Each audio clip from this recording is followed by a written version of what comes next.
invitarte a hablar sobre estas 5 heridas emocionales que son como que eh, la, la, la, la pieza clave para poder ir encontrándonos y apoyar también a los que tienen hijos, sobrinos y poder ver eso, hacer consciente lo inconsciente para no caer en esas dificultades y poderlas surfear de una forma más ligera, más suave y más armónica. Fíjate, creo que es bueno empezar indicando que es inevitable la herida, Ujú, porque a veces nos planteamos, tú eres mamá, yo también soy mamá, que hay posibilidad de no herir a nuestros hijos, que es lo que más amamos en este mundo. Y es inevitable la herida, o sea, la herida va a estar. Y tal vez lo que podemos hacer es primero tomar conciencia, como tú bien lo señalas, o sea, develar, el tomar conciencia, el identificar. De hecho, a mí me encantaría que a medida que yo vaya hablando, cada una de las personas primero identifiquen su propia herida y digan, wow, esta puede ser mi herida de infancia, y pero también que puedan identificar en sus hijos cuáles pueden ser esas heridas y el trabajo, que el objetivo de esta conversación es no quedarnos solo viendo la herida, sino, bueno, cómo atendemos esa herida, cómo trabajamos esa herida. No todo el mundo tiene que ir a terapia. Hay cosas que podemos hacer de manera natural en casa, desde el momento en que yo me doy cuenta de cómo algunas acciones mías, personales, por mi propio perfil de personalidad, ha generado un impacto en nuestros hijos.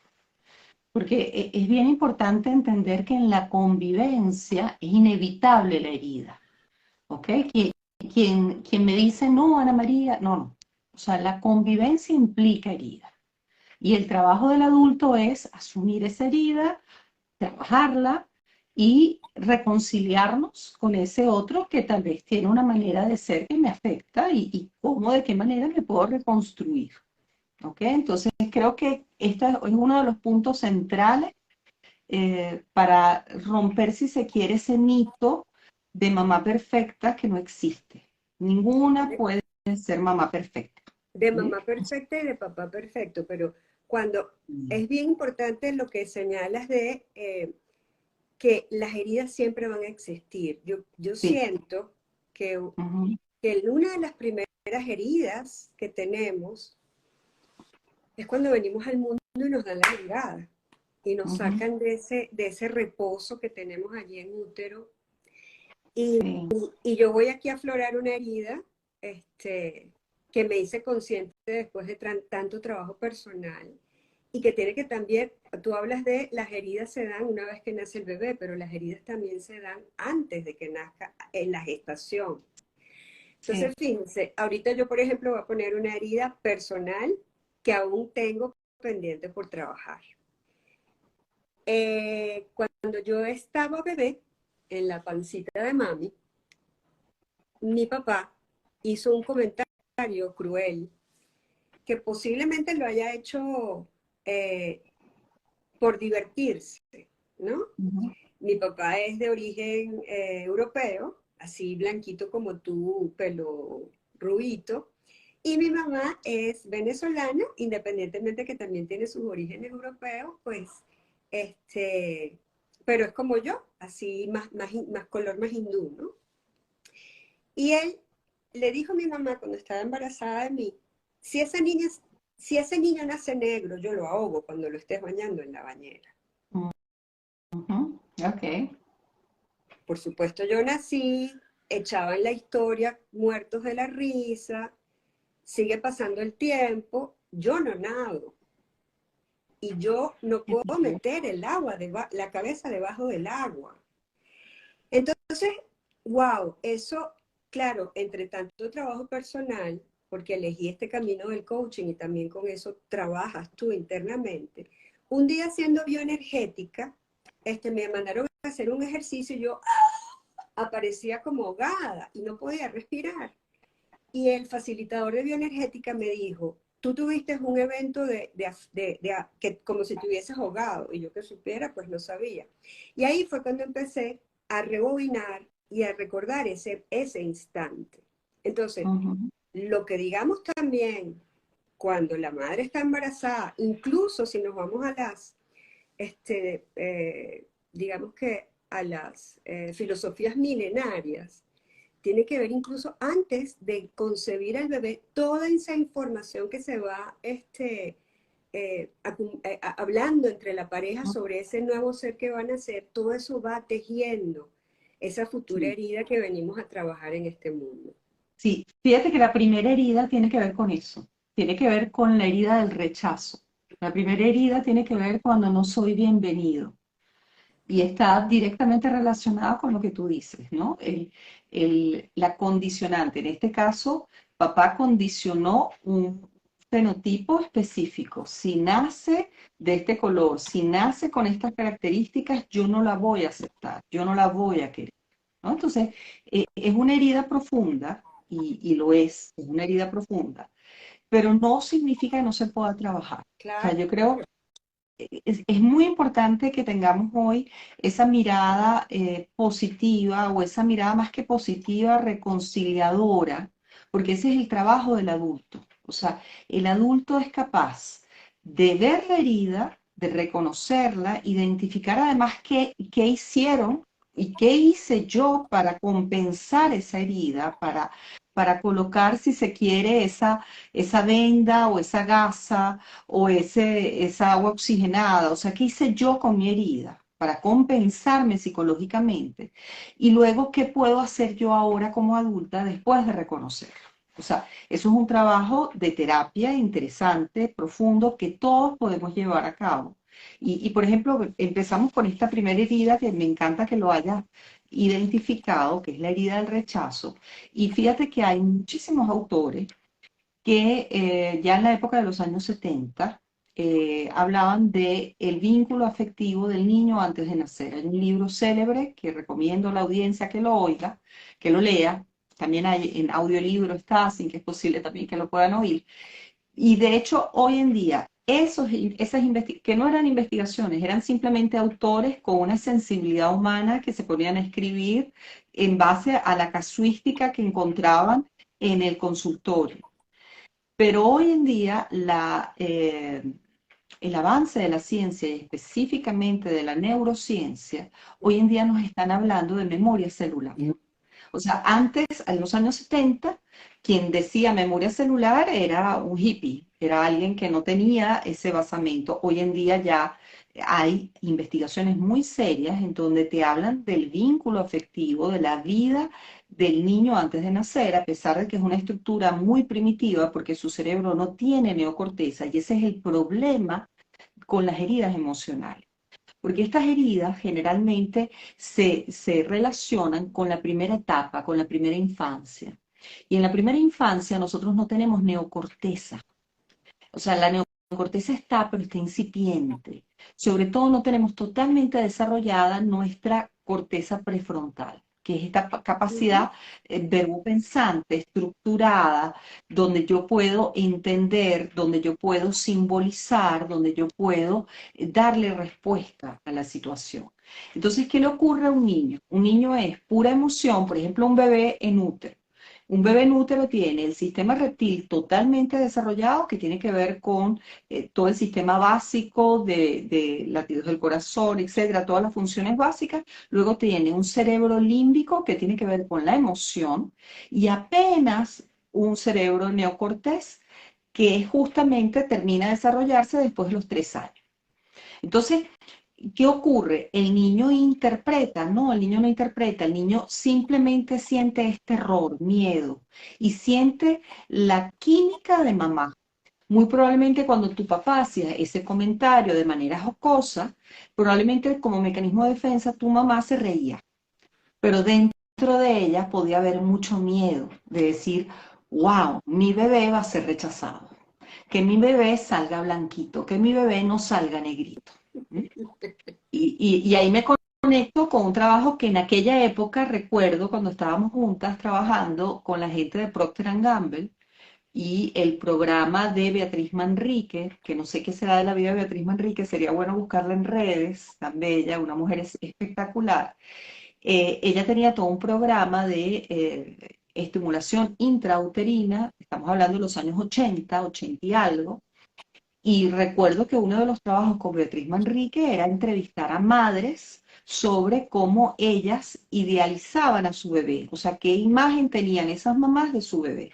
Y recuerdo mujeres muy morenas, muy oscuras, hablando de su hijo blanquito, que en mi caso fuera así que yo decía, bueno, pero, ¿qué es lo que sucede? Bueno, porque el ideal de la mamá era un niño catirito, ojos azules, que es el bebé Herbert, y bueno, que en aquella época todavía había ese estigma, ¿no? Hoy en día creo que hemos superado, hemos avanzado muchísimo y hoy en día vemos comerciales en donde aparece todas las razas y hemos avanzado como sociedad muchísimo. Estamos hablando de una época en donde todavía había mucho prejuicio y mucho racismo dentro de los medios, ¿ok? Y etnorracismo, que a mí me parece importante ese concepto, porque es el racismo dentro del racismo. O sea, es una madre, por ejemplo, afroamericana, que le diga a su hijo y que distingue cuál es más negro y menos negro, y mamá empieza a ser racista con sus propios hijos. ¿Ok? Eso es etnorracismo, que es aún más doloroso. O sea, si soy muy, muy negro, si salí a la abuela, pues me rechazan. Si salí más a mamá, soy aceptada. ¿Mm? Entonces, bueno, es todo un trabajo el tema del rechazo. Y me encanta que lo introduzcas porque no tiene que ver simplemente ese bebé no deseado o ese bebé que papá o mamá en algún momento pensaron abortar. ¿Ok? Pues la mayoría de la gente identifica inmediatamente esta herida de rechazo con aborto. No, esta herida de rechazo también puede ser por el fenotipo. O sea, ¿qué características trae ese bebé? ¿Es un bebé, por ejemplo, síndrome de Down? ¿Mm? ¿Qué características trae ese bebé? ¿Qué condiciones trae ese bebé? Y cómo de manera instintiva hay ese rechazo, ya sea de papá o ya sea de mamá, producto de creencias y producto de una cantidad de cosas, que el objetivo no es ahora evaluar, pero están ahí y el bebé lo recibe. Entonces yo, niña, yo, bebé, dentro del útero, me siento ya que no soy deseada, que no soy bienvenida. Entonces, fíjate, la creencia es yo no soy bienvenida, yo no soy adecuada, yo no soy lo que papá esperaba de mí, yo no cumplo la expectativa de papá y no la cumplo porque hay algo en mí que está mal, hay algo en mí que yo no puedo modificar, que está ahí y que le molesta a papá. ¿Mm?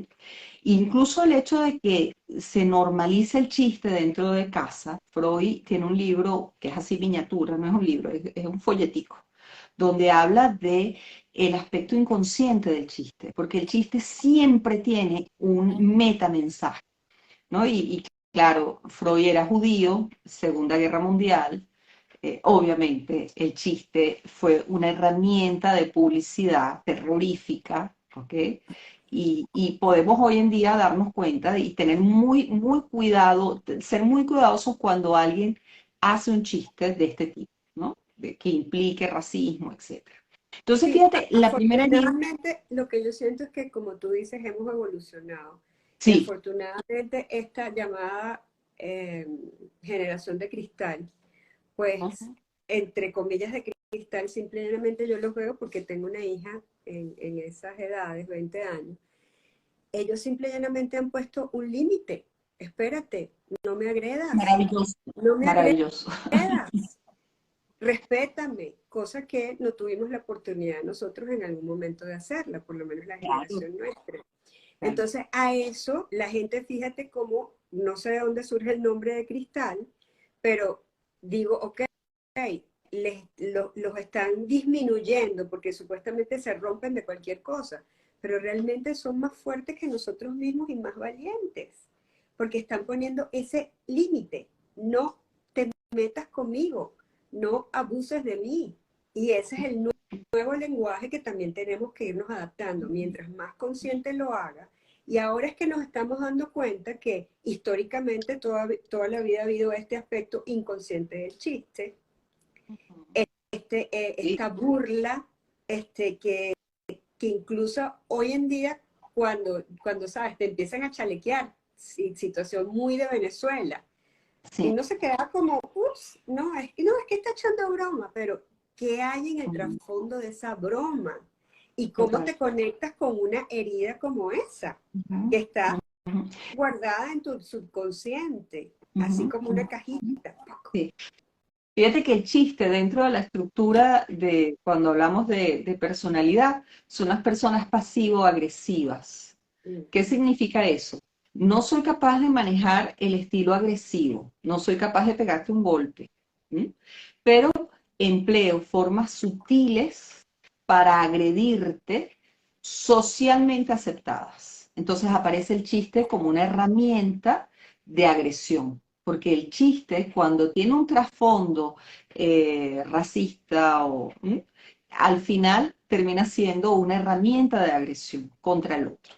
Que sí, efectivamente, hay un cambio generacional exquisito, divino, que ha permitido, y bueno, sobre todo el que ahora esté de moda, por ejemplo, las canas, que ahora esté de moda una piel morena, mientras más morena, más hermosa. Entonces, ha cambiado los estereotipos, ¿no? Y ha sido todo un trabajo social a nivel mundial, ¿no?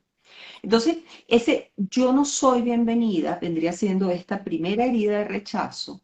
Y aquí creo que es importante identificar qué es lo que hacemos nosotros cuando somos rechazados. Cuando somos rechazados en el seno, fíjate el concepto seno, o sea, en el seno de la familia, cuando somos rechazados por por nuestros progenitores, por mamá y papá.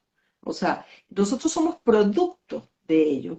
Y cuando ellos, que son nuestros progenitores, nos rechazan, nosotros como mecanismo de defensa y para poder sobrevivir ese rechazo, ujú. nos vamos a la intelectualización, desenchufamos el corazón. Fíjate qué interesante. O sea, desenchufo el corazón y empieza una carrera por saber, por incluso buscar un puesto. Porque el niño rechazado no tiene un espacio, no tiene un lugar, no tiene un puesto.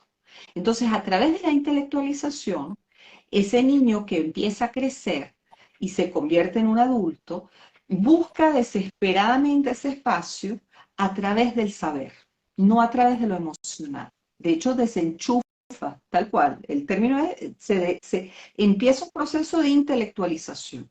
Yo no valgo por lo que soy, como no puedo valer por lo que soy, comienzo a valer Por lo por que sé. lo que sé y lo que soy capaz de hacer. O sea, hay que verlo no solo desde a nivel intelectual, sino incluso a nivel práctico, ¿no? Lo que Ujú. soy capaz de hacer. Entonces, lamentablemente, ese mandato, tú vales por lo que sabes, tú vales por lo que eres capaz de hacer y no por lo que eres. Hace que el individuo permanentemente se sienta incluso buscando ser muy inteligente, más inteligente, el sábelo todo. O sea, cuando tú ves a una persona así que todo el tiempo está jugando a saberlo todo, es muy probable que en el fondo exista una herida de rechazo, Sí, que es no ha que sido identificada, que no ha sido concientizada, ¿ok? El sábelo todo, esa persona que se siente superior a los demás a nivel intelectual, que maneja esa prepotencia, bueno, porque estoy buscando el espacio. No, no lo encontré de niño, pues ahora de adulto lo busco. me imagino ¿M? que también empieza como aquel camino de aprobación. Total. Empieza, No me aprobaste no me bien. aprobaste, entonces ahora busco quien me apruebe a través de estos mecanismos que estás describiendo. Sí, sí. Entonces, esta herida de rechazo es muy dolorosa y es una herida constitucional. Tal vez de las 5 heridas, la más compleja es esta, Ujú. porque se da en los primeros años de vida y está como muy afianzada en nosotros esta herida de rechazo. Hay que trabajarla. Esta es una herida importante para trabajar. ¿Cómo la trabajo? Fíjate, empezando a identificar que yo valgo por lo que soy y reafirmándonos permanentemente el ser y no el hacer. Ujú. Desarmar un poco porque estamos en una sociedad muy hipomaníaca, donde la manía es enfermedad, hipo es por debajo de la manía, donde yo tengo que tener una sobreestimulación a nivel emocional, a nivel de pensamiento y a nivel de acción. Eso es la hipomanía. Si yo estoy en mil cosas y mi cerebro está a 1000 por hora, mi corazón está a 1000 por hora y mi acción está a 1000 por hora, ¡ay, estoy satisfecho! Eso es hipomanía. Y muchos de nosotros vivimos en esa aceleración constante que la sociedad refuerza. Que la sociedad te dice, párate a las 5 de la mañana. Y tú dices, sí, está bien, es bueno madrugar, es bueno levantarse temprano, pero es bueno también el respetar tus horas de sueño, levantarte con energía. ¿Sí? O sea, es ese esquema de el superhombre o la supermujer, pero bajo un esquema de tienes que producir 5 veces más. Ya va, espérate un momentico. O sea, tengo Bueno, que de hecho, fíjate que vino la pandemia disfrutar, para gozar. ponerle un poco de freno a esa hipomanía, Sí, que fue total. algo totalmente invisible, entre comillas, pero que a todo el mundo le dijo, ok, por aquí no es, paren.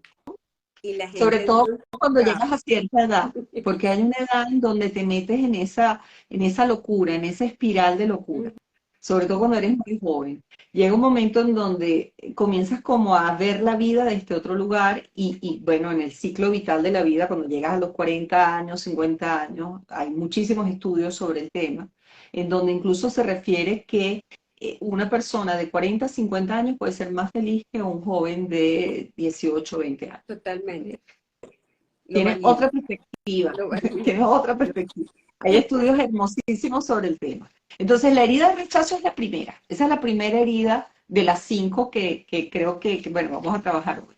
Entonces, fíjate, la segunda herida, Carolina, la segunda herida tiene que ver con el abandono. Y muchas de las personas que en este momento nos están oyendo o que van a oír diferido este material que después lo dejamos montado en la red, esta herida de abandono la tiene mucha, pero mucha gente. Porque entonces tú dices, bueno, a ver, esto es solo de los hijos adoptados que fueron abandonados. No, es abandono, entiéndase bien abandono, como la ausencia o la carencia de contacto, de atención, desde el área afectiva, psicológica, física, material. ¿M?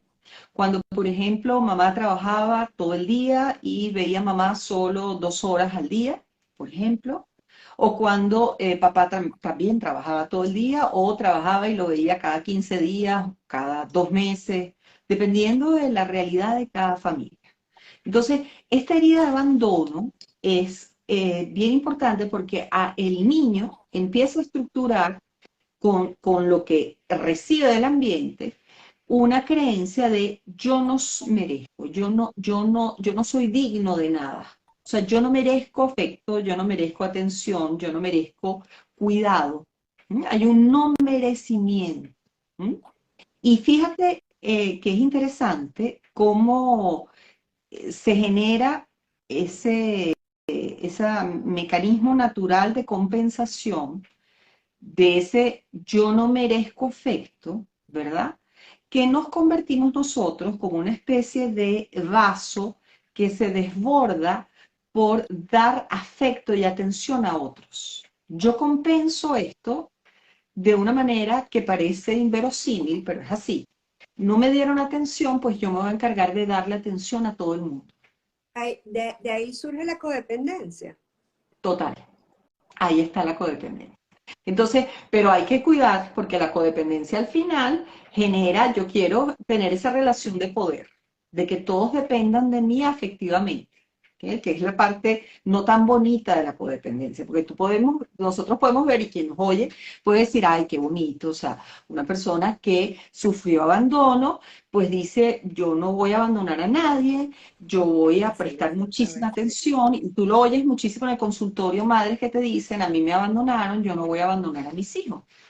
Y ese no abandonar a mis hijos eh, me parece bien, pero el punto es que se pasan de la raya porque están hablando de su propia carencia y no la necesidad de sus hijos, sino de su propia carencia. Ahí está hablando de su carencia. Entonces, ¿qué es Sí, lo ahí que estás ocurre? proyectando. Proyectas Totalmente. tu propio dolor en el otro. en el otro. Y me Y no, vuelvo, no eh, confías en que tú lo puedes trabajar y entonces lo proyectas en el otro y te vuelves y es como, sobreprotector. y es increíble porque ahí hay, según la Gestalt, ocurre algo, que es que yo comienzo a ser ese niño a quien yo estoy atendiendo. Y yo, cada vez que yo atiendo a ese niño, siento que me estoy atendiendo a mí mismo. Y obviamente no es sano. ¿Pero por qué? Pues estoy desde mi propia carencia. Y después vamos a ver qué pasa cuando yo me vuelco mi carencia en mis hijos. O sea, mi carencia la reflejo en mis hijos. Entonces, estas personas con esta herida de abandono generalmente se vuelven grandes servidores y son muy aplaudidos. Son esas madres muy sacrificadas que nosotros las vemos como heroicas y decimos, ay, qué maravilla, o ese padre excepcional, ¿verdad? Pero es un servir sin límites que hace daño también al otro. Claro, Porque porque en esa el servilidad y control, es lo que tú dices, o sea, al final del hilo es poder. Poder, poder, genero control y tengo toda la atención en mí porque soy tan bueno soy tan bueno. y es una máscara Entonces, más. y es una y sobre todo aquí hay algo importante, fíjate, en ese servir sin límites, no enseño al otro, desfiguro lo que Claro, significa el servicio, porque servir es excelente. O sea, nosotros como padres estamos llamados al servicio, estamos llamados a ese amor incondicional. O sea, no es ir en contra del servir, el atender y el amor incondicional. Es entender que todo tiene un justo balance en la vida. un Cuando equilibrio, yo ese balance, sí, cuando yo ese balance me voy a cualquiera de las polaridades, es tan negativo el abandono como el exceso de servicio. claro. Es la misma polaridad, abandono o exceso de servicio. Entonces, es justamente el punto medio, ¿no? El que necesitamos para que no haya, para que haya salud. Entonces, creo que es importante decirlo porque algunas personas pueden tener dentro de su estructura de pensamiento de que el servicio es lo máximo y ellas están llamadas a servir. Y digo, buenísimo, excelente que te identifiques con el servicio, pero ese servicio tiene límites, ese servicio no puede ir en contra de tus propias necesidades, te tienes que amar a ti mismo, no puedes amar más de lo que puedes amarte a ti mismo, o sea, ¿dónde está el balance? ¿Ok? Y me molesto incluso muchas veces si los demás no dan a la misma medida que yo doy. Entonces me vuelvo una persona muy agobiante, ¿no? Porque doy y busco que todo el mundo dé en la misma medida que yo doy. Y resulta que las personas sanas no pueden hacer eso mismo, Claro, ¿ok? pero caes en lo mismo que en el rechazo. Digamos que el camino es un poco el mismo porque estás buscando Claro. valoración y estás buscando atención y estás tratando de llenar ese espacio que dejó la herida, que no sabes de dónde viene y entonces te quieres hacer, bueno, te quieres hacer visible y te vas al otro extremo. Sí, y fíjate que aquí súper importante, porque mis necesidades, o sea, cuál es el objetivo de aquí, ¿no? Yo debo dar para ser valioso. Claro, Fíjate, el anterior en el rechazo es, yo debo saber, yo debo hacer cosas importantes para ser considerada o para tener un espacio o para tener un lugar. Y en este caso es, yo debo darme. En la medida en que yo me dé, en la medida en que yo entregue, en esa medida voy a ser valioso, ¿no? Entonces, ese es como quien dice el mandato de esta herida. ¿Y cuál sería el trabajo? Bueno, mis necesidades son importantes, puedo, puedo acogerme, puedo atenderme, y es pedirle al paciente, y esto se hace también en consulta, que ponga un ojo en su propia necesidad. O sea, siempre antes de dar, el empezar a verse, al registrarse, porque estas personas ni siquiera se registran. O sea, ellas no existen, se anulan por completo, se borran por completo en cuanto a la necesidad. De hecho, tú les preguntas, ¿cuál es tu necesidad? No lo sé. Es la necesidad del otro. Entonces asfixia al otro, porque su vida está en función del otro y ninguna vida puede estar en función de otra vida. O sea, cada quien tiene que hacerse responsable de su vida. Eso solo es válido cuando somos bebés, que es el único momento en donde psicológicamente entendemos la confluencia. Confluencia es cuando dos entes individuales se vuelven uno lo entendemos perfectamente cuando hay un bebé recién nacido que depende exclusivamente de la relación con Claro, mamá. de su mamá, claro. Pero después que esa etapa inicial pasa, psicológica, primero siempre son dos individuos, a pesar de que están en confluencia psicológica, siguen siendo dos individuos, pero es el único momento en donde la confluencia no es vista como algo patológico. Si eso se mantiene, automáticamente hablamos de alguna patología, o sea, hablamos de algún problema serio a nivel psicológico, ¿no? Entonces, bueno, la herida de abandono genera toda esta historia, ¿no? Luego, fíjate, la tercera herida es la humillación. Y la humillación está muy ahora, En voz. como quien dice, Ujú. sí, muy visible con todo el tema del bullying, lamentablemente, ¿no? Hay muchos niños jóvenes, porque si bien hablamos de estas heridas en la primera etapa de la vida, cualquiera de estas heridas se puede dar a lo largo de la infancia y adolescencia, o incluso la herida de abandono. Yo la puedo tener, por ejemplo, a los 8 años, a los 10 años, a los 12 años, a los 14 años, muere papá, me siento abandonada y puede arrancar una herida de abandono, ¿no? O sea, es cuando estoy en una etapa de indefensión, donde no puedo, dependo de otro, Sí, física, y psicológica, también económicamente. lo que Ujú. estuve leyendo un poco es que obviamente los niños no interpretan No. realmente, sino que es lo que tú dices, venimos con aquellas emociones a flor de piel. Entonces de repente papá me dejó en la casa con los abuelos cuidando, porque, bueno, porque no te puedo atender en este momento, entonces el bebé lo interpreta como que mi papá no me quiere, me abandona, no lo sabe explicar, Ujú. los padres no saben qué está pasando porque ellos creen que están actuando bien y aquel niño lo que tiene es un gran corazón roto que nadie sabe qué pasa.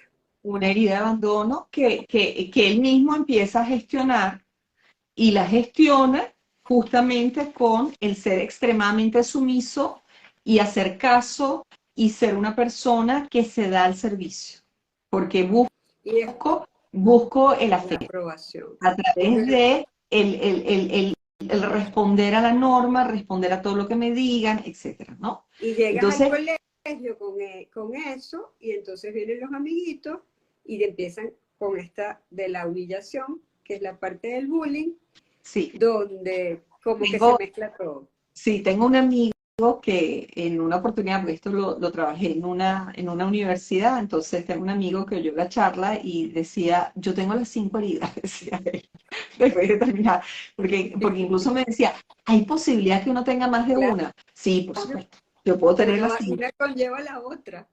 Total, puedo tener las 5, ¿ok? Lo ideal es que tú puedas identificar de estas 5 cuál es la que prevalece, cuál es la más fuerte, cuál es la que predomina, y te vas a dar cuenta generalmente que es la herida más vieja, en donde no tenías edad, en donde eras muy chiquitico para gestionar la situación, ¿no? Luego, fíjate, la herida de humillación, se genera una creencia que yo atiendo a algunos pacientes jóvenes víctimas de bullying Ujú. y en todos ellos, como norma general, está la creencia de yo no soy capaz de defenderme, yo no soy capaz de marcar límites, yo no soy capaz de decir lo que no me gusta. O sea, hay un yo no puedo gigantesco, ¿ok? Que puede armar el camino del miedo o el camino de la rabia. Pero al final es un yo no puedo, yo no soy capaz, ¿no? Y se forma, y esto es importante verlo, porque entonces tú dices, bueno, ¿cómo es la humillación? Bueno, hay bullying dentro de casa. Hace algún tiempo, puede ser un año, hicimos un programa sobre bullying, cuando el bullying empieza en casa muy fuerte, fue para Halloween, el año pasado para Sí, Halloween, yo lo vi que es en tu programa dramático, y es lo tienes ahí sumamente, grabado. Ujú. sí, es sumamente fuerte, porque ahí tú dices, wow, no puede ser que dentro de casa sí, dentro de casa empieza el bullying, y empieza esta herida de humillación. Fíjate, eso que hizo papá se puede conectar con una herida de humillación, o sea, de manera jocosa, ese fue el chiste de la familia, que identificaba a Carolina y al final termina siendo una humillación delante de todo el mundo, porque lo publico, o sea, lo ventilo, no es algo en la intimidad, porque a veces la herida de rechazo es una herida en la intimidad. Hay personas que incluso tienen que averiguar con mamá, mamá, yo fui deseada, y se enteran después que hacen la pregunta que había un deseo de aborto que nunca fue manifiesto, o por lo menos no verbal, ¿no? Entonces, en la herida de la humillación es público, es notorio, todos se ríen, todos lo saben, ¿no? Puede ser padres súper estrictos también, que generan esta humillación del ser perfecto, de no te equivoques, mira que lo hiciste mal, entonces hay ese reclamo colectivo, pero también padres muy celosos o muy posesivos. Pero es que Fíjate fíjate por qué la humillación que con celoso y posesivo. sí, El padre celoso o posesivo busca que su hijo sea perfecto. Tienen a sus hijos tipo trofeo para mostrar. Aquí está el trofeo, este es mi hijo. ¿Sí?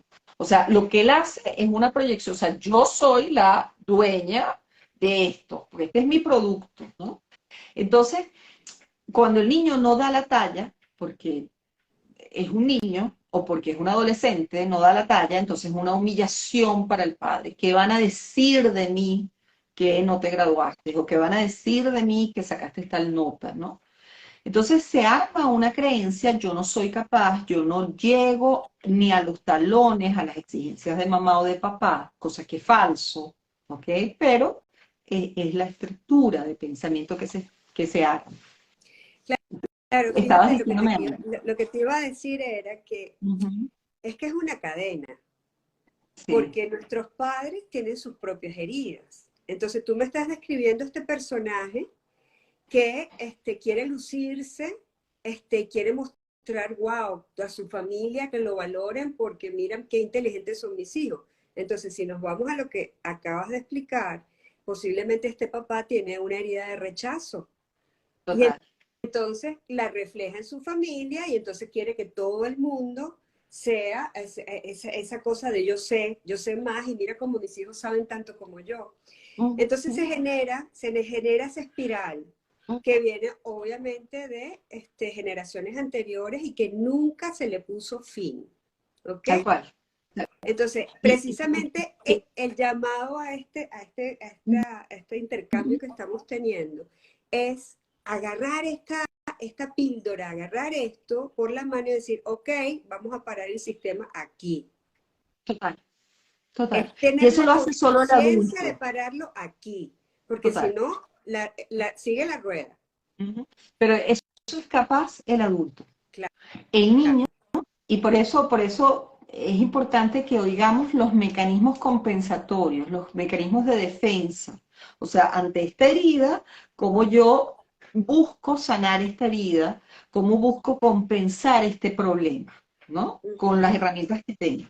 Pero nunca, y esto es súper importante, no voy a poder llegar a resolverlo si no hay un trabajo profundo de crecimiento y de terapia. O sea, es el adulto el que es capaz de sanar. El niño por sí solo no sana. Lo que hace es compensar. Lo que hace es medianamente mantener cierto equilibrio psíquico para poder ser productivo, para poder seguir, porque es importante ver todas estas heridas como pequeños traumas, microtraumas, Son microtraumas. que paralizan incluso el tiempo. A mí me encanta mucho hablar de trauma, porque la gente piensa que el trauma es un evento avasallante, que rompe la estructura. No, no, no, hay microtraumas. Y esos microtraumas son estas situaciones que van dejando huella en mi estructura de personalidad y paralizan el tiempo. Y cuando se habla de paralizar el tiempo, es que yo me quedo siendo niña en el presente. O sea, hay partes de mí, yo siendo adulta, que en donde yo estoy como fragmentada y dentro de mí hay pedacitos de Ana María, por ejemplo, niña, cuando yo no trabajo estos microtraumas. ¿Mm? Entonces, Totalmente. y ojo, esto ha sido estudiado, entonces tú me dices, bueno, ¿cómo es eso que se paraliza el tiempo? Bueno, en el momento en que tú recuerdas esa situación, tú tienes toda la expresión emocional como si lo estuvieses viviendo en el presente. Entonces, Sí, totalmente. entonces, Te tan entiendo. sencillo que el tiempo se paraliza. Dentro de tu cerebro el tiempo se paraliza. No, no está ubicada esa situación en el pasado. Es que, Esa situación sigue estando en el presente. es que además el cerebro, cuando tú recuerdas y lo verbalizas, no identifica si, no lo identifica, No. simplemente es como la película, tú la estás mirando y tú te conectas con esa emoción y te entregas ahí, la revives a tal punto que esa situación vuelve a ponerse sobre la mesa, En el presente. en el En el presente. presente. Entonces, por eso es que es tan importante trabajarlo. ¿Pero por qué? Porque eso condiciona mi presente. Porque entonces yo estoy, de hecho, en una oportunidad hace años, ¿no? Hace bastante tiempo. A mí me encantó un dibujo que hizo una de las profesoras de psicopatología, que hablaba justamente de esto. Ella explicaba que un enfermo mental, una persona en una crisis profunda de depresión o en una psicosis importante, ¿qué es lo que ocurre en su cerebro? Bueno, hizo la analogía con un computador. Le decía, mira, imagínate que tú tengas una computadora en donde le abres todos los archivos posibles y la dejas como guindada, como pensando, sin poder cerrar esos archivos. Y eso es lo que le ocurre al cerebro, porque son pedacitos del pasado en el presente que no se cerraron. Entonces, una persona con cualquier patología, generalmente lo que tiene son historias pasadas no resueltas, no cerradas, abiertas, heridas del pasado que están en el presente y no me permite, como mi cerebro está funcionando, pues está mirando para atrás y no mirando el presente y el futuro. Está permanentemente conectado con el pasado. Por eso es tan importante y el llamado de atención a todos los que en este momento nos escuchan o nos van a escuchar, de si tengo una herida importante y siento eco en lo que estoy diciendo, préstale atención. O sea, se puede sanar, se puede cerrar, puedes ayudar a que tu cerebro cierre esa herida para que tengas el espacio, la energía y la disposición de vivir el presente. Porque mucha gente no vive el presente, no disfruta el presente, no se proyecta en el futuro por estas heridas. ¿Ok? Y ponerse los Entonces, zapatos fíjate, del adulto. total, total. Entonces, ¿qué es lo que ocurre? ¿Cuál es el mecanismo de compensación con la herida de humillación? A mí me encantan los mecanismos de compensación porque veo al ser humano buscando de manera natural mediar, ¿no? Y mira el mecanismo de compensación de la humillación, me vuelvo extremadamente crítico. Fíjate, aquel con el que se le fue muy exigente, aquel con el que permanentemente no entraba dentro del molde, porque no llenaba las expectativas de ese adulto que era sumamente exigente y me veía a mí como, no sé, como un trofeo. ¿Mm? Yo comienzo como mecanismo de compensación a ser yo misma sumamente exigente y sumamente es como una especie de reglas. De hecho, memotécnicamente yo coloco es como una regla. O sea, es una persona que permanentemente está midiendo, evaluando y algo súper importante, comparando. Empiezo a Ujú. compararme con todo el mundo. Fulano de tal, si es mejor o peor que yo, si está por encima o está por debajo de mí, si lo hizo mejor que yo, si es más bonito o más bonita que yo. O sea, empieza una comparación terrorífica que es la base de una baja autoestima. De hecho, una de las características fundamentales de una persona con baja autoestima es que esa persona permanentemente Humillada. se está comparando. Ujú. Y, y está todo el tiempo, entonces claro, pierde su esencia, pierde quién es, porque todo el tiempo está buscando referentes afuera, porque siempre le dijeron que tú no eras capaz. Fíjate el pensamiento, cómo genera esa compensación. O sea, me dicen que no soy capaz, muy bien, déjame. Entonces yo compenso buscando compararme permanentemente. Ojo, ¿me comparo para qué? Para ver el que está por debajo de mí, sentir alivio y decir, ah, mira, yo soy mejor. ¿Ven la compensación ahí? O sea, la compensación tiene que ver en cuanto a, me comparo, pero para tener la satisfacción y el disfrute y el goce de cuando yo estoy por encima del otro. Cosa que es terrible en los equipos de trabajo. Una persona con herida de humillación es un infierno porque termina siendo una persona extremadamente competitiva, pero competitiva en cuanto a mirando al otro, ¿qué estás haciendo? Yo soy mejor que tú.